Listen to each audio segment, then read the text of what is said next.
क्या राहुल गांधी की बातों से नरेंद्र मोदी सच में दबाव में है? राजनीति का बदलता समीकरण। नमस्कार दोस्तों, भारत की राजनीति हमेशा से व्यक्तित्वों की राजनीति रही है। यहां विचारधाराएं टकराती हैं, भाषण सुर्खियां बनाते हैं और नेताओं की एक एक बात देश की दिशा तय करती है। लेकिन पिछले कुछ वर्षों में भारतीय राजनीति में एक बड़ा सवाल बार बार उठ रहा है। क्या राहुल गांधी की लगातार आक्रामक राजनीति और सवालों ने प्रधानमंत्री नरेंद्र मोदी को राजनीतिक रूप से चुनौती दी है? क्या सत्ता पक्ष वास्तव में विपक्ष की नई रणनीति से असहज है, या ये सिर्फ राजनीतिक नैरेटिव बनाने की कोशिश है? आज की इस वीडियो में हम भावनाओं से नहीं, बल्कि घटनाओं, भाषणों, चुनावी रणनीतियों और राजनीतिक बदलावों के आधार पर इस पूरे मुद्दे को समझेंगे। 2014 के बाद भारतीय राजनीति में एक बड़ा परिवर्तन आया। नरेंद्र मोदी एक मजबूत, निर्णायक और करिश्माई नेता के रूप में उभरे। उनकी छवि बनी निर्णायक प्रधानमंत्री, वैश्विक नेता और मजबूत राष्ट्रवाद के प्रतीक। दूसरी तरफ कांग्रेस पार्टी लगातार चुनावी हार से जूझ रही थी और राहुल गांधी को अक्सर गंभीर नेता के रूप में नहीं देखा जाता था। राजनीतिक विरोधियों और सोशल मीडिया पर उनका मजाक उड़ाया जाता था। उन्हें अनुभवहीन कहा गया। लेकिन राजनीति स्थिर नहीं रहती। समय के साथ परिस्थितियां बदलती हैं और नेताओं की छवि भी। पिछले कुछ वर्षों में राहुल गांधी की राजनीति में बड़ा बदलाव दिखाई दिया। उन्होंने सिर्फ संसद तक सीमित रहने के बजाय जनता के बीच जाने की रणनीति अपनाई। भारत जोड़ो यात्रा इसका सबसे बड़ा उदाहरण बनी। हजारों किलोमीटर पैदल यात्रा, सीधे लोगों से संवाद और लगातार सरकार पर सवाल। ये रणनीति पारंपरिक राजनीति से अलग थी। अब राहुल गांधी सिर्फ भाषण देने वाले नेता नहीं, बल्कि मैदान में उतरने वाले नेता के रूप में दिखने लगे। राजनीतिक विश्लेषकों ने पहली बार कहा, विपक्ष नैरेटिव बनाने की कोशिश कर रहा है। राहुल गांधी ने अपने भाषणों में कुछ मुद्दों को लगातार उठाया। महंगाई, बेरोजगारी, अमीर गरीब की दूरी, कॉर्पोरेट और सरकार के संबंध, संस्थाओं की स्वतंत्रता। राजनीति में बार बार दोहराया गया सवाल धीरे धीरे जनता के मन में जगह बनाता है और यही रणनीति अपनाई गई। हर रैली में वही मुद्दे, हर प्रेस कॉन्फ्रेंस में वही सवाल। राजनीति में इसे मैसेज रिपीटिशन कहा जाता है। जब विपक्ष लगातार एक ही विषय पर हमला करता है, तब सत्ता पक्ष को जवाब देना पड़ता है। संसद भारतीय लोकतंत्र का सबसे बड़ा मंच है। यहीं पर राहुल गांधी के कई भाषण राष्ट्रीय चर्चा बने। उनके आरोपों और सवालों के बाद सत्ता पक्ष की तीखी प्रतिक्रिया देखने को मिली। संसद में हंगामा, जवाबी बयान और राजनीतिक आरोप प्रत्यारोप।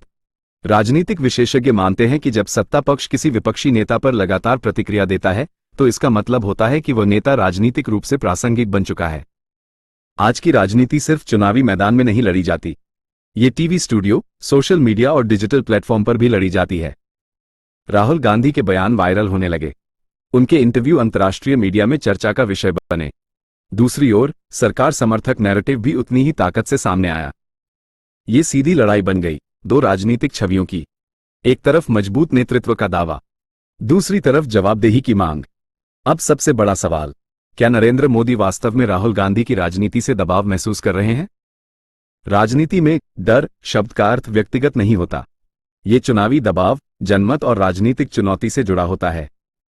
जब विपक्ष मजबूत होता है, तो सत्ता पक्ष रणनीति बदलता है। अधिक रैलियां, अधिक इंटरव्यू, नई योजनाओं की घोषणा और आक्रामक चुनाव अभियान, ये लोकतंत्र की सामान्य प्रक्रिया है। हाल के कई चुनावों में देखा गया कि विपक्ष ने स्थानीय मुद्दों पर ज्यादा जोर दिया। राहुल गांधी की शैली भी बदली। अब उनका फोकस बड़े वैचारिक भाषणों से हटकर रोजमर्रा की समस्याओं पर दिखा। इससे राजनीतिक मुकाबला सीधा हो गया। सत्ता बनाम सवाल।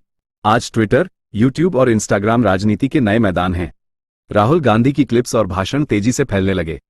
युवा वर्ग में राजनीतिक चर्चा बढ़ी। दूसरी तरफ भाजपा की डिजिटल मशीनरी भी बेहद मजबूत रही। ये डिजिटल मुकाबला बताता है कि राजनीतिक प्रतिस्पर्धा पहले से ज्यादा तीखी हो चुकी है। राहुल गांधी के विदेशों में दिए गए भाषणों ने भी बहस छेड़ी। सत्ता पक्ष ने इसे देश की छवि से जोड़कर आलोचना की, जबकि विपक्ष ने इसे लोकतांत्रिक आलोचना बताया। यह विवाद दिखाता है कि राजनीतिक प्रतिस्पर्धा अब वैश्विक स्तर तक पहुंच चुकी है। नरेंद्र मोदी की राजनीति हमेशा चुनावी ऊर्जा पर आधारित रही है। वे सीधे जनता से संवाद करते हैं। मन की बात, बड़ी रैलियां, डिजिटल कनेक्शन। लेकिन जब विपक्ष सक्रिय होता है, तब मुकाबला और तीखा हो जाता है। राजनीति में चुनौती ही नेतृत्व को मजबूत बनाती है। राजनीति में हर बयान भविष्य के चुनाव को ध्यान में रखकर दिया जाता है। राहुल गांधी का आक्रामक रुख और भाजपा की जवाबी रणनीति, दोनों संकेत देते हैं कि राजनीतिक संघर्ष लंबा चलने वाला है। तो क्या राहुल गांधी की बातों से नरेंद्र मोदी डरे हुए हैं? इस सवाल का जवाब सीधा नहीं है, लेकिन इतना जरूर कहा जा सकता है, भारतीय राजनीति अब एकतरफा नहीं रही। विपक्ष अपनी जगह बनाने की कोशिश कर रहा है। सत्ता अपनी पकड़ मजबूत रखने में लगी है और यही स्वस्थ लोकतंत्र की पहचान है। दोस्तों, राजनीति में सवाल जरूरी हैं, बहस जरूरी है और सबसे जरूरी है जागरूक नागरिक होना। आप क्या सोचते हैं? क्या भारतीय राजनीति में नया संतुलन बन रहा है या ये सिर्फ राजनीतिक रणनीति है? अपनी राय कमेंट में जरूर लिखें। वीडियो पसंद आए तो लाइक करें, चैनल को सब्सक्राइब करें और ऐसी ही गहराई वाली राजनीतिक विश्लेषण वीडियो के लिए जुड़े रहें। धन्यवाद।